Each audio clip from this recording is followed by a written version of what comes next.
اسی طرح کا ایک بندہ تھا، وہ کہتا تھا جی میرے سوال کا جواب کبھی نہیں کسی نے دیا۔ اس کی ملاقات ایک درویش سے ہو گئی، حضرت بہلول دانا سے۔ فرمانے لگے پوچھو بھئی کیا سوال ہے؟ کہنے لگا بابا میرے 3 سوال ہیں۔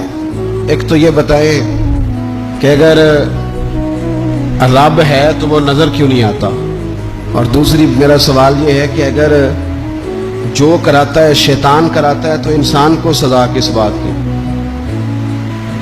اور تیسری بات یہ کہ آپ کہتے ہیں کہ شیطان جن ہے، آگ سے بنا ہے، تو اسے بھی آگ میں ڈالا جائے گا تو آگ کو کیسے جلائے گی؟ تو حضرت بہلول دانا تھوڑا سا سوچنے لگے تو اس نے بڑی سخت بات کی۔ کہنے لگا مجھے پتا تھا جواب آپ کو بھی کوئی نہیں آتا۔ دیکھا نا، پڑ گئے نا سوچ میں۔ نیچے ایک روڑا پڑا تھا مٹی کا، اینٹ کا نہیں۔ مٹی بھی کئی دفعہ خشک ہو جائے نا دھوپ میں، کچی مٹی بھی تو روڑا تگڑا بن جاتا ہے۔ مضبوط روڑا پڑا تھا۔ حضرت بہلول دانا نے آؤ دیکھا نہ تاؤ دیکھا، روڑا اٹھایا اور زور سے سر میں دے مارا۔ اب اس سر میں روڑا لگا، خون بڑا بہہ گیا۔ جا کے اس نے کوتوالے شہر کو، سمجھ لیں SHO کو رپورٹ کرا دی کہ بابے نے نا میرا سر پھوڑ دیا ہے۔ بلا لیا وہ SHO، کہنے لگا بابا تو اس طرح کا ہے نہیں۔ اس نے کہا جی مار دیا، اب دیکھیں۔ بلا لیا، کہنے لگا یار وہ تو درویش بندے ہیں، اگر تو کہتا ہے تو چلو بلا لیتے ہیں۔ آپ آ گئے، تشریف لائے تو اس نے کہا بابا آپ نے پتھر مار کے اس بندے کے سر کو پھوڑ دیا ہے۔ تو حضرت بہلول دانا کہنے لگے نہیں میں نے تو نہیں پھوڑا، میں نے تو اس کے 3 سوالوں کا ایک جواب دیا ہے۔ 3 سوالوں کا ایک جواب۔ اس نے کہا کیا؟ فرمانے لگے اس سے پوچھ لو۔ اس نے کہا جی کیا سوال تھے آپ نے؟ اس نے کہا جی پہلا میرا سوال یہ تھا کہ رب ہے تو نظر کیوں نہیں آتا؟ تو آپ فرمانے لگے میں نے تجھے روڑا مارا، درد ہو رہی ہے؟ کہنے لگا ہاں۔ کہنے لگے دکھا درد۔ حضرت بہلول دانا کہنے لگے کہ اگر درد ہے تو پھر؟ وہ کہنے لگا جی وہ دکھائی تو نہیں نہ جا سکتی، پر ہے تو صحیح نا۔ تو آپ فرمانے لگے رب ہے پر دکھایا تو نہیں نہ جا سکتا، تو قیامت میں نظر آئے گا۔ حضرت بہلول دانا فرمانے لگے تیرا دوسرا سوال کیا تھا؟ کہنے لگا جی میرا دوسرا سوال یہ تھا کہ جو کراتا ہے شیطان کراتا ہے تو پھر انسان کو سزا قیامت میں کیوں ملے گی؟ تو آپ فرمانے لگے جا پھر تجھے روڑا بھی شیطان نے مارا، میرے اوپر پرچہ کیوں کٹا دیا؟ پکڑ جا کے اس کو۔ آپ نے فرمایا تیرا تیسرا سوال کیا تھا؟ کہنے لگا جی میرا تیسرا سوال یہ تھا کہ شیطان آگ سے بنا ہے تو آگ کو آگ میں ڈالیں گے تو اسے کیا تکلیف ہوگی؟ تو آپ فرمانے لگے تو کس چیز سے بنا ہے؟ کہنے لگا مٹی سے۔ تو فرمایا میں نے تجھے کیا مارا ہے؟ کہنا مٹی۔ فرمایا درد ہوئی ہے؟ کہنے لگا بڑی۔ فرمایا اسے بھی ہوگی۔ حضرت محدث ابن جوزی نے لکھا ہے کہ حضرت حبیب اجمی ایک بزرگ تھے، ان کے پاس ایک شخص اکثر آتا تھا، بڑا مالدار تھا، ایک ہی بیٹی تھی، وہ بھی ٹانگوں سے معذور تھی۔ تو آپ اکثر اس کو کہتے کہ تو توبہ کر، اللہ کی بارگاہ میں رجوع کر۔ ایک وقت ایسا آتا ہے کہ پھر انسان کا جب کوئی اپنا نہیں رہتا پھر اسے مصلی یاد آتا ہے، لیکن اگر مصلی کی عادت بچپن سے پڑ جائے نا تو پھر ذرا آسان ہوتا ہے اللہ سے دل لگانا۔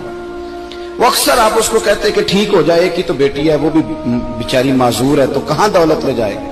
آج کرتا ہوں، ہم تاریخیں دیتے رہتے ہیں نا اللہ تعالیٰ کو معاذ اللہ کہ رمضان سے میں نے نیک ہو جانا ہے، عمرہ کر کے آؤں گا تو پھر میں پکا نمازی ہوں۔ خدا کے بندو، کس نے تجھے بتایا کہ رمضان تک تو زندہ رہے گا؟ کس نے خبر کی کہ عمرہ کرنے تک تو بچے گا؟ حضرت حبیب اجمی اس کو کہتے تو کہتا بڑی جلدی ٹھیک ہو جاؤں گا۔ ایک دن سویرے سویرے توبہ کرنے آ گیا۔ آپ نے فرمایا کیا ہوا؟ تو کہنے لگا حضرت جی کل ایک 15 سال کا نوجوان ملا ہے اور مجھے توبہ کرا گیا۔ مزہ ہی اس عمر میں اللہ اللہ کرنے کا، نبی کریم سے محبت بھی کرنی ہو تو یہی عمر ہے۔ عشق لگا سی کھیڈاں کھیڈ دی نی تے پھر مینوں کھیڈاں بھل گئیاں، کجل پایا سی میں یار دے ویکھنے نو، پھر او دی یاد وچ روندیاں ہی ڈل گئیاں۔ حیدر شاہ اس گلی کدے نہ رول پر ہن تے رول گئیاں۔ جن لوگوں نے ابو جہل کو قتل کیا تھا ان کی عمریں بھی 15 سال تھی۔ ہم تو بڑے نہیں نہ ہوتے ساری زندگی، نہ ہمیں کو بڑا ہونے دیتا ہے، ہم بڑے ہی نہیں ہوتے، یہ تو عمر ہے کچھ کر گزرنے۔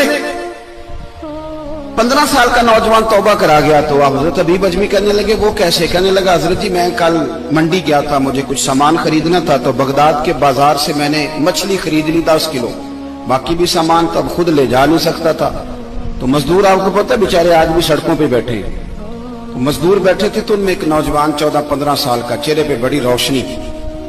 میں نے اس کو کہا بیٹے مزدوری کرو گے؟ کہنے لگا حضور مزدوری بھی کرتا ہوں، پڑھائی بھی کرتا ہوں، اور جو اللہ کو منظور ہو اس کی عبادت بھی کرتا ہوں۔ میں نے اسے کہا کہ یہ میرا سامان ہے فلان جگہ پہنچانا ہے، کیا لوگے؟ کہنے لگا 3 دینار مزدوری۔ سودا طے ہو گیا، اس نے سامان اٹھا لیا۔ کہتے ہیں رستے میں ظہر کا وقت ہو گیا، کہنے لگا چچا اگر اجازت دو تو نماز پڑھ دو۔ 15 سال کا جواب۔ کہتے میں رکھ کے نا وہاں سامان تو پھٹے پہ بیٹھ گیا، وہ نماز پڑھنے چلا گیا۔ باقی لوگ دیر سے آئے، وہ بچہ جلدی آ گیا۔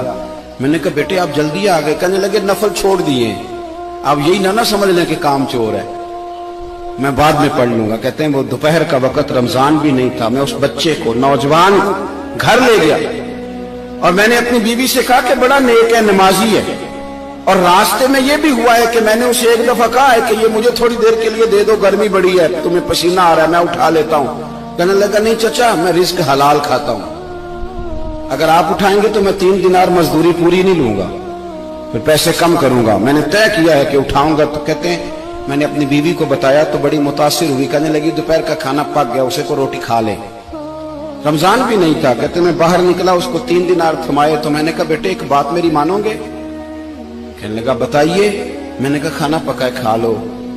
کہنے لگا میں معافی چاہتا ہوں، میں نے روزہ رکھا ہوا ہے۔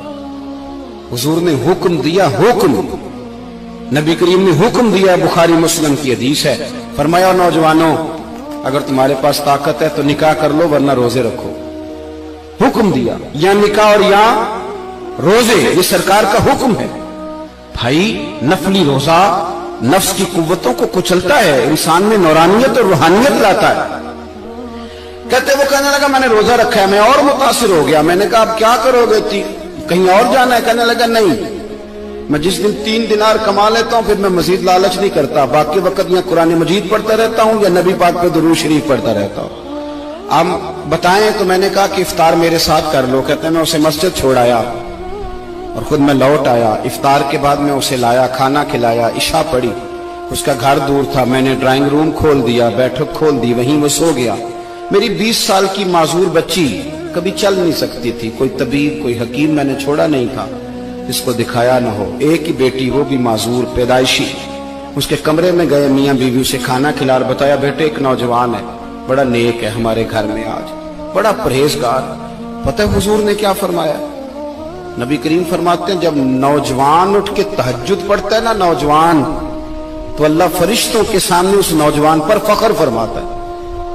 اللہ فخر کرتا ہے کہ عمر دیکھو دیکھو یہ میری بارگاہ، اللہ فخر کرتا ہے، اللہ یعنی خدا خود میرے مجلس بود، اللہ فخر کرتا ہے۔ اب سوچے